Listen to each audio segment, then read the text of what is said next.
Hi, everyone. I am so excited to be here today with Lisa Leshko-Evers.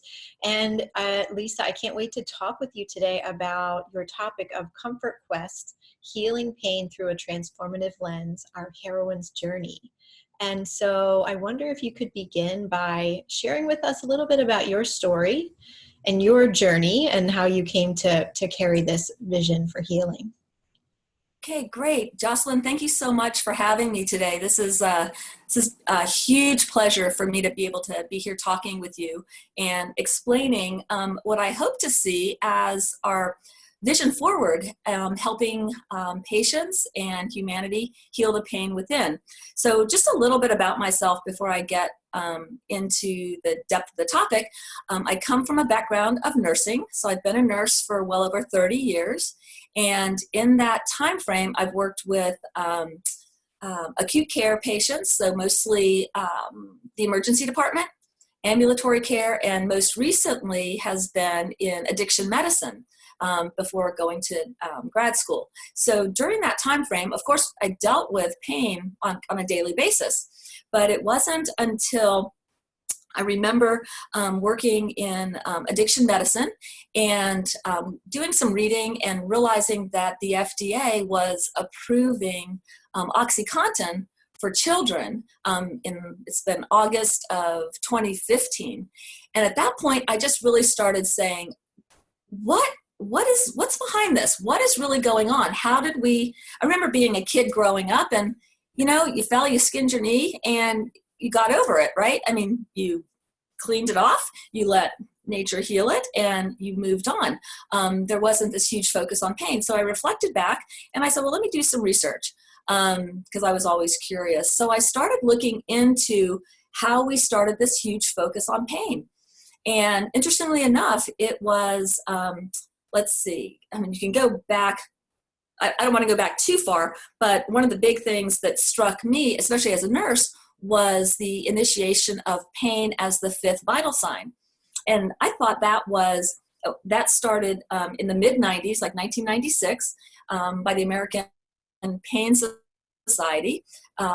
They decided that if pain was going to be taken seriously, they would go ahead and start suggesting that we quantify it and start doing that as one of our vital signs. So instead of just your blood pressure, pulse, temp, and those sorts of things, and respirations, we now have what is your pain level, which I think was a great idea at the time. But I think what we found is that with neurochemistry and such, we've been focusing so much on pain, and every time you go to the doctor, even if you're not in pain, you get asked that question. And it's almost as though people are starting to think, or have over the course of 20 years, started to think that pain is expected to some level. And then you've got to get rid of it. So in looking at things, and I had taken some applied ethics courses and worked with some philosophers. And one of the things that always resonated with me was Carl Jung and his simple statement, that which we resist persists. And it just seems to me, I mean, that's been the driving force basically behind this. That's one of the quotes that's driven me. And it's like, the more energy we put into fighting it, the more it keeps coming back. And so from the very simplistic standpoint, I decided to just flip the pain scale. And that's what I did. And so instead of trying to suppress pain and being asked, what's your pain level, 10 being the worst pain ever, my question now is, well, tell me how comfortable you feel today on a scale of 0 to 10, 10 being the most comfortable or the best feelings you've ever had. And that's how it all pretty much got started. Wow, really beautiful, really beautiful. And yeah, what we focus on, right, is what we get more of. And so I love this approach. And it's very revolutionary, right? But it also just makes sense. Well, it makes sense. And that's the part that just fascinates me, because there's so many brilliant people out there that the amount of money and energy that's gone into research about pain, and we get so tied up into, well, how does everything work? Well, that's great on a quote physiological level, but we've got so much else going on. our emotions. And that's the other piece of it, is the whole body, mind, and spirit. It's a very holistic approach. Mhm. And it's not just body, because we know, we can have pain for 1,000,001 different reasons. And until we actually uncover that source, we're just going to keep just digging things, or, pushing things deeper. Yeah. And, that's what I'm trying not to do, but to try to do it in a supportive way. Yeah. Yes, I love that. Well, so given the problems that we have in our modern world today with pain and addiction, can you tell me more about Comfort Quest as a tool and how it can help and empower people? Well, and that's what it's all about. The way I envision it, I just want to be able to share it, whether it's on my website or however, so that people can just be open to just using a new question. And I'm not saying to throw away your pain pills, because that's absolutely not the answer. But what I am saying is, if we start focusing on what we want instead of what we don't want, we may get eventually not only the comfort, but we will get, even more importantly, an improved quality of life. And I think that is the take-home message, because so many patients walk around in a daze. They don't like being under the influence of whatever meds that they're taking. And I'm not going to throw just opioids under the bus. It's just like anything that we take can dull our experience with life. And so why is it that life is so unmanageable? And how do we go ahead and start setting, a positive roadmap? And that's what it's all about. So I would love to just start asking that question, which is, how comfortable do you feel today when folks come in to see their practitioner? And then it doesn't just stop there. It's not just, okay, as the nurse or as the MA, take that number and write it down. But then the next question is, do you think it might be a body, a mind, or a spirit issue that might be at the root of what's causing the problem, or might be part of the solution to help you start feeling better? And so whether the patient or the person can articulate, what category that falls under, people I've talked with and I've used it with said, wow, Lisa, that's like the first time I've even considered that my pain may not be physical. And then they're like, yeah, well, I had this huge fight with my kids the other day, and it's really weighing heavy on me, but I can't say anything. It's just, I'm not sure what to do. Or worrying about finances, and that typically goes to the lower back, which we have such huge chronic problems with. But, it's a tool, and I think it, like all tools, I'm hoping that we can start using it in a very supportive kind of way. Not like, oh, let's throw out the old way of doing it, but let's see how this works. And the pilot studies that I did in grad school, very, very small, like 22 participants. But the very cool thing was that, say you were an 8 on the pain scale, you would be a 2 on the comfort. So there was validity of the comparison. And then as far as quality of life, the quality of life piece was improved by using the Comfort Quest scale versus the other. So, it has some potential, I believe. It's just trying to figure out the next step. How do we share? Yeah, really wonderful. Yeah, and I love this. I love the holistic approach, that the pain Yes. doesn't have to be just in the body. There are different things happening in our lives, in our psychological makeup, that can cause this. So where do you believe that our pain is rooted? Is it usually physical, or is it, what are your thoughts about that?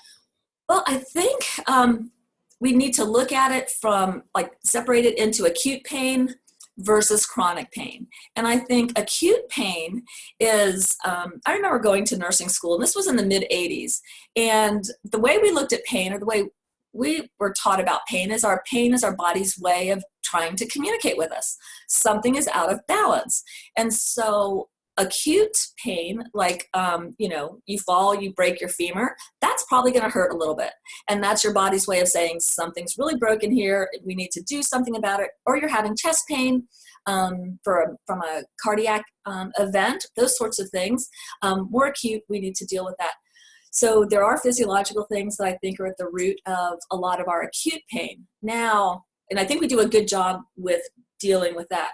It's our chronic pain that I think we really have to do a better job with. And just like our chronic illnesses, we don't do a very good job in Western medicine, in my opinion, healing those. We medicate them, we prolong them, but we don't ask our patients to do the hard things, or we don't push them more to do the hard things like changing diets, moving, a little bit of exercise. Don't call it working out in the gym, but some sort of movement, some connection to other human beings, and or spirit, whatever that piece is for you. Those are the issues that I think that we really have to put back into balance, and that's where the holism comes in. So I do see chronic pain, especially as an imbalance of both body, mind, and spirit. And in working with each of those components, I've come to realize, because my initial work really didn't have a huge focus on spirit. It was pretty much just body and mind, and okay, yes, spirit's nice, blah, blah, blah. But in working with this, I have found that there has been this bit of a struggle that we want to muscle through things. Like part of what is in my tool is that we want to feel and release. So to me, that was more focused. Feeling things is obviously physical, right? And releasing things is that argument that we have with our minds. Okay, well, it's like, I can get over this. I'm just going to let it go. All right, it's done. It's over. I'm going to let it go.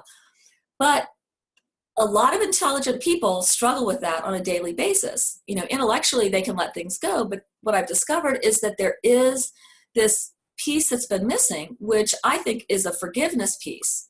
And for me, that just resonates like right here. It's like that filling that God hole that has been missing, that you're asking for either forgiveness for yourself or forgiving other people who may have harmed you.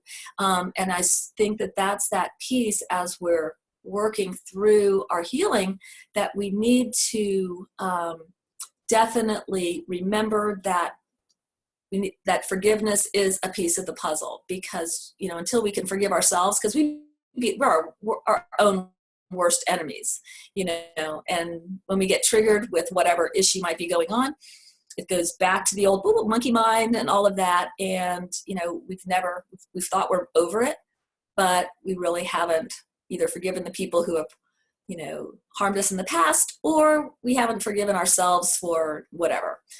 So I think that's those are the three components for actually getting beyond the chronic pain and hopefully moving forward. Yeah. Well, I'm curious, since you've been an RN for 3 decades, when do you see that pain became more of a focus for our society? Was there a shifting point there that you noticed? Yeah, definitely. I can remember back starting in the emergency room, and I think it was like in the early 90s. And, we'd use this whole PQRST, what provoked it, what was the quality, sharp or dull, did it radiate, how severe was it, and, what made it start or stop the time, how long did it last. But it was only specific to patients when they would come in with a specific pain complaint. It wasn't something that we asked all the time. And I can, to this day, still remember sitting in triage in the late 90s and just feeling the sickest feeling in my stomach, because I was triaging a patient who was laughing and smiling and carrying on, and just was in for, I forget what the type of pain was, but she told me her pain was, of course, a 10 out of 10. And I'm looking at that going, well, how can I capture really what's going on? So I wrote what she wrote, and then I wrote subjectively, patient laughing, carrying on conversations, appears in no acute distress, blah, blah, blah. So I went on, triage her and all of that. Later that day, the medical director came out. He was a fabulous physician, but he came out and he's like, Lisa, we need to talk about this. I'm like, well, what do you mean? He goes, pain is whatever the patient says it is. I'm like, I totally agree with you with that. It is what they say, but that's not what she is subjectively showing. So my point was that I wasn't necessarily contradicting what she was saying, but I was trying to make a fuller picture. So with that, what I believe has happened, because we keep taking patients for the number that they say, which is what they believe is what they're feeling, without really digging any deeper with that, it's just like it's a number, but it's not very informative. And what we've started doing is we want that number low so that they will be happy and give us good scores on our patient satisfaction scores in emergency departments, in doctor's offices, in all of those things. And I think that we're doing ourselves a huge disservice by practicing medicine and nursing based on whether our patients like us or not. Because back in the day, I remember one of my instructors, she was fabulous, Ms. Vance, and she said, Lisa, you know, if your patients like you, you're probably not doing your job.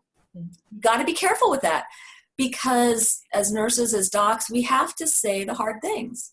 We are, you know, we're not just their friend or, you know, their business partner or whatever.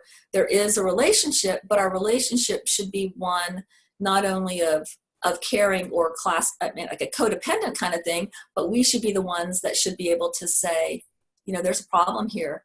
I want you consider that, you know, this may be developing into something that you may have a harder time dealing with. So I think that once we started quantifying the pain, focusing on the pain with the fifth vital sign in the mid-90s, and then continuing to use patient satisfaction as a driving tool, that we have continued to fuel the pain, the narcotics, that everybody's happy, they're all medicated, but you know, we're using a lot more pain medication, like it's quadrupled, but if the patients are asked, they're not any more comfortable. And their quality of life is not improved. So as I see it, we need to stop asking the same silly questions and try something new. Yeah, makes sense to me. Me too. So it's just hard to change. And it'll happen, and it'll change one person at a time. You know, that's what it's going to be. Definitely. Yeah. Well, so what is your opinion on why we have not been able to heal chronic pain? Well, I think that it comes back to the fact that we're not really getting at the root causes. And I think a lot of integrative practitioners and functional medicine docs are trying to do that. And yet we are still looking at it as somewhat of a Newtonian kind of thing. If we can't put our finger on it, can't necessarily say that's what it is. But, you know, we are energy beings, and, you know, we have to get back to where our energy is vibrating in a more positive way. And as long as we're working from a place of fear, which I see the current pain scale is all about fear, because, you know, when you're asked, well, what is your current pain level on a scale of 0 to 10, 10 being your worst pain ever? Neurochemicals start flowing. They're not from a happy place. That's like, oh my God, you know, this is when I broke my leg and it started the whole thing about my addiction, and now I'm shooting heroin and all of these terrible things. That's doing absolutely nothing to help patients get beyond their chronic issues. Whereas if we start asking folks, you know, how comfortable do they feel? And then take it a step farther. Is it a body issue? Did you have an acute injury? Or are you processing something emotionally? Or have you totally lost connection, and is there a spirit issue, whatever that's going to mean for the patient, that they need to reconnect and see what is happening? It's not going to change overnight. People are not going to go from chronic pain to just feeling fabulous, but I'd like to offer a new tool that they can use as they're, you know, finding their way through the forest to the other side. So I Yeah. hope that happens. Wonderful. Yes. Well, so how do you envision Comfort Quest then being used to really help improve quality of life, in a larger way in society? I'd love to hear more. Yes. So I'd like for, well, the way I have been working on this is sort of twofold, so that there would be an approach for patients who are suffering from pain, like chronic pain specifically. And then I'd like to do an education track for healthcare practitioners, so that we could help them feel more empowered as they're trying to really care for patients. Because I hear a lot from, I mean, everybody who's practicing medicine these days, that they're so frustrated with the whole pain thing, and they've become jaded and easily burnt out, because the initial assumption is that everybody who comes to the hospital, to the ERs, is a pain seeker, is a drug seeker. And that's not a fair label for people, but it is what we've created. And so, we can't, like Einstein said, problems cannot be solved with the same mindset that created them.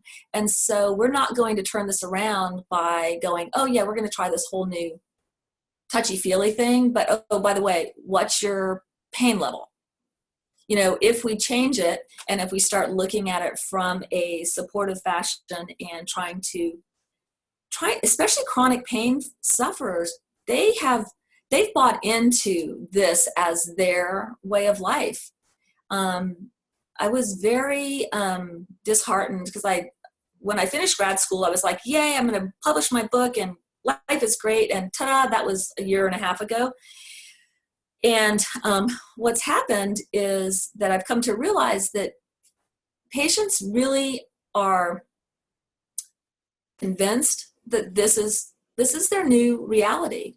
And even offering someone something different hits a huge resistance, which that's not going to change, because it's normal for change to have a bit of resistance. But I've been really taken aback by how attached people have become. And I think it's because they've been convinced that they will always need narcotics.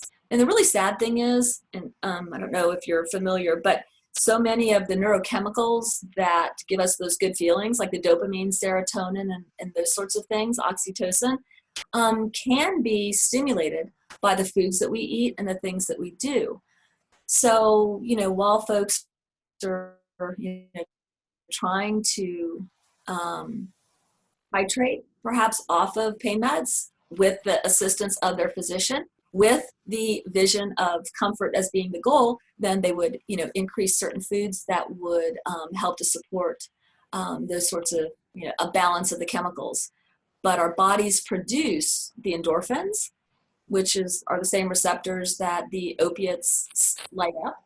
And so we have everything that we need in our bodies. We just have to allow our bodies to go ahead and remember that, we can do this.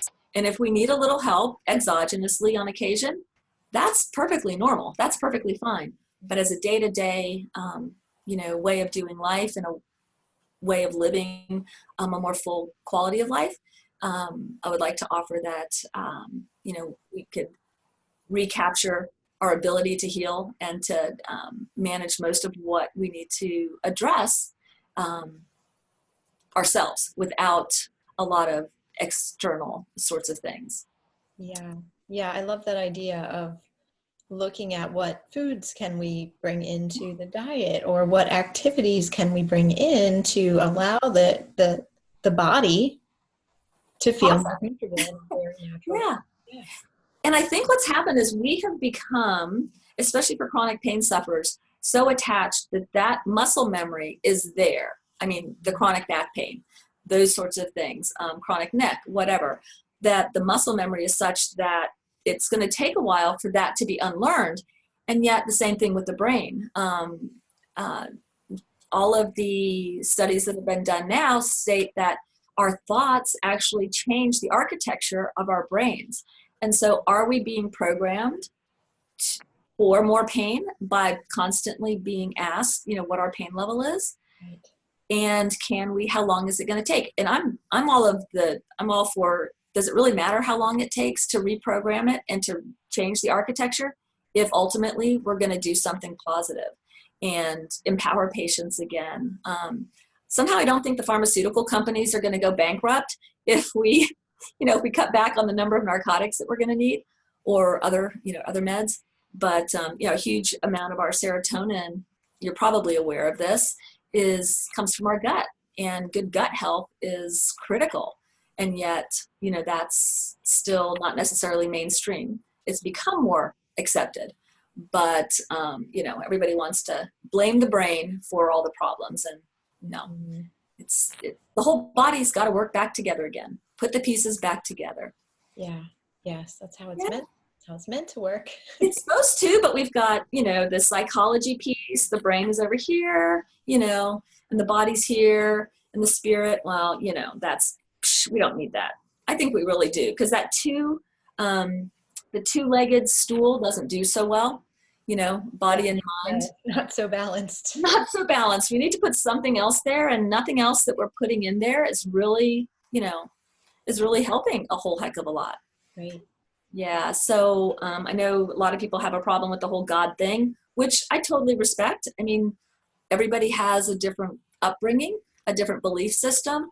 And I think that if we could all, have our very inclusive religious freedoms and support for each other to go ahead and whatever that means. I don't even care. I mean, it doesn't really matter what you're practicing or what your belief system is, as long as it's helping fill that spirit piece of you as a spiritual being having a human experience. So, especially if nothing else has worked, I mean, that's the whole thing. I mean, if people have had challenges and nothing's getting any better, and like I will have conversations at times with family members who, have had bad experiences with different things and related to, religion or whatever. And I'm like, well, keep doing what you're doing. But at some point, if you want to try something different, just let me know, because I can't, nobody can make anybody do anything. And that wouldn't be the right thing anyway. But I think it's really important that we start saying, maybe you want to consider this. Let's see what we can do from a holistic standpoint. And I think it really resonates. And one of the reasons, I think, because you had mentioned the heroine's journey, when I started doing this, I've always loved yin and yang, and that has always been a big piece of my work, the masculine and feminine, the dark and the light, and all of that, and the lunar stuff, hence the the sun and the moons, which is great. And the heroine piece, Heroin, the shooting up the heroine, that piece, of course, sounds just like the heroine, which is the female part of the hero. Yeah. And that's where I started the second part of what became of my manuscript, is how do we get out of this by using more of a feminine approach. So in my work, the first part of my project is all about how do we get here and why isn't it working, and then how do we go forward. And it is building a lot on Maureen Murdoch, her work as the heroine, and her work is fabulous. And as far as the pain issue is concerned, I think what I have seen is when we go and start doing the deep work and get into the shadows, when it gets too scary, it's very common. What is it common to do? Turn around and go back, right? And that's what, we just like, oh, this is too hard. It's just like, it's good enough the way it is, and we just don't continue through and learn the lessons. So one of the important things that I'd like to just share is that I think that with all of our, whether it's pain or suffering or whatever it is that we're dealing with today, it's really critical that we take the cues from our body and we try to get the meaning out of whatever it is. Because we can just suffer and never get any meaning out of it. Oh, poor me, I've got X, Y, or Z. That happens to us all. There's that time where it's just, we got to go within and try to like figure out what it is. But then once we dig in and we find that, you know, it was possibly trauma in the past or something that we haven't dealt with, then we can't just intellectualize that. That's where that piece of the spirit and the forgiveness piece really has to happen. And leaving that place prematurely because it's uncomfortable before we do the forgiveness piece for ourselves, especially, is, I think, what's caused this vicious cycle to continue, that we'll get close to getting better and to releasing the pain, but until we actually, you know, say amen to it, however you want to do that, and do the forgiveness piece. And it may be a ritual. It may be just, you know, writing down, you know, the person's name and burning it in a fire. Whatever it takes, I think it's so important that we give ourselves the time and the space to do that before trying to be better, trying to release that which we haven't forgiven yet. So yeah, so it's a lot of stuff, but it's been fabulous work. The thing about this that I've really liked is that it's been positive. I mean, because when I started thinking about the whole pain thing, I'm like, oh, this is going to be really heavy and negative. But when I started reframing it differently, it really isn't. It's like, oh, okay, well, and how scary are things? It's always, the anticipation of it is always worse anyway. So when we're going and doing the shadow work and all of that, it always seems like it's going to be worse than it actually is. But we have to do it to get to the messages, I think. Because I know you've done a lot of shadow work and stuff in your exploration and your the work that you put forward. And have you found that to be important as you're working with shadow, that there's a forgiveness piece that has to happen? Oh yeah, absolutely. Okay, Absolutely. Yeah, good. forgiveness is such a transformational um, way of working with almost any aspects of our lives. It's really incredible. So yeah, yeah, that's very important. Have you found that it's easier said than done? Yes. We give it up and then we're like, oh, I'm just kidding. I'm going to forgive you, but yeah, maybe for a day. Yeah, yeah. I feel like what helps with forgiveness is to really connect in with the higher self of the other person, you know, Yeah, because we're all trying to do the best thing or the right thing, and we're trying to follow our mission, you know, or sure. our purpose. And so, yes, that can That's a good way of looking at it. And sometimes I'll think of from you could do the higher self and also that child self. You know, if you go and have your child self with yes, the other's child self, yep. it's just so pure and innocent. You know, it's like without all the crazy heady stuff. So yeah, Definitely. it's sort of fun to go back there and it's like, yeah, before there's all that heavy stuff going on. Yeah. Yeah. So Well, I the have whole one more okay, question I would sure. love to ask you. Yes. So, is there a wound that you feel that we need to acknowledge in the collective feminine consciousness, and what are your thoughts about that and how we might go about healing it? Yes, there is, and it's a hard one. It really is because um,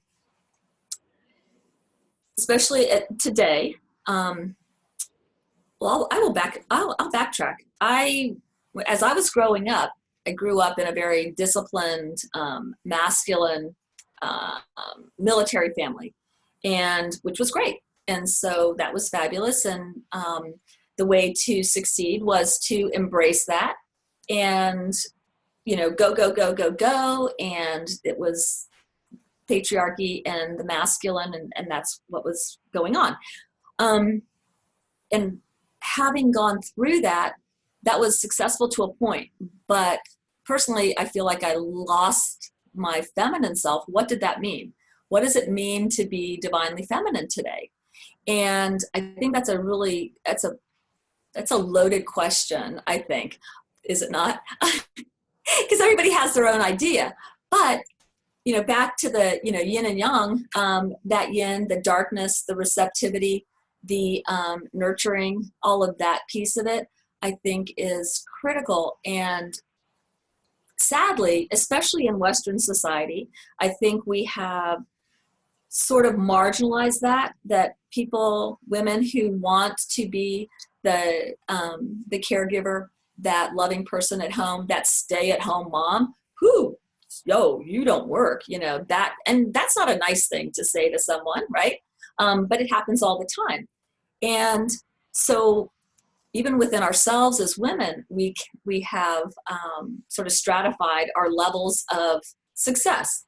And those that have totally embraced the old, I don't even want to say the old way, our innate feminine, our innate divine feminine, which is that life-giving force, that they are somewhat shunned, or can be shunned by society, because they're not out in the workforce putting forth great new ideas in a business. Okay, so as a result of that, women have become extremely successful. There's no limits to what we can do. But my question is, are we giving up, or have we given up a part of ourselves, and a part of ourselves in our, collective consciousness that is, throwing everything totally out of balance? So we've got so much yang energy, and the yin is like, eh. So the other piece of the that yin and yang is that the part that makes us uniquely feminine is our ability to give life and to bring life forward. And that is a very powerful thing. And I think back in history, men really didn't know what to do with women, because they can bleed and they don't die. And what's that all about, right? Before we understood all the details about, medicine and all of that. So our ability to give life, and as part of what makes us divinely feminine, I think is something that we need to re-examine. And I'll say re-examine because I would like to say it is something that life in general, I think, needs to have a bit of a boost, like a pep rally. Yay, life! Life is a good thing, right?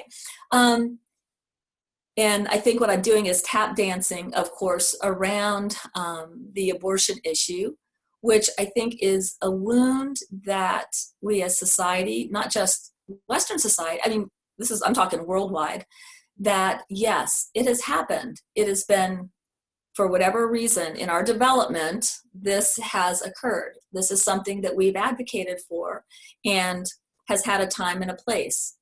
And there's no judgment. And that's the piece that I want people to hold, is that I'm not making judgment anywhere. What I'm saying is, if we have sacrificed,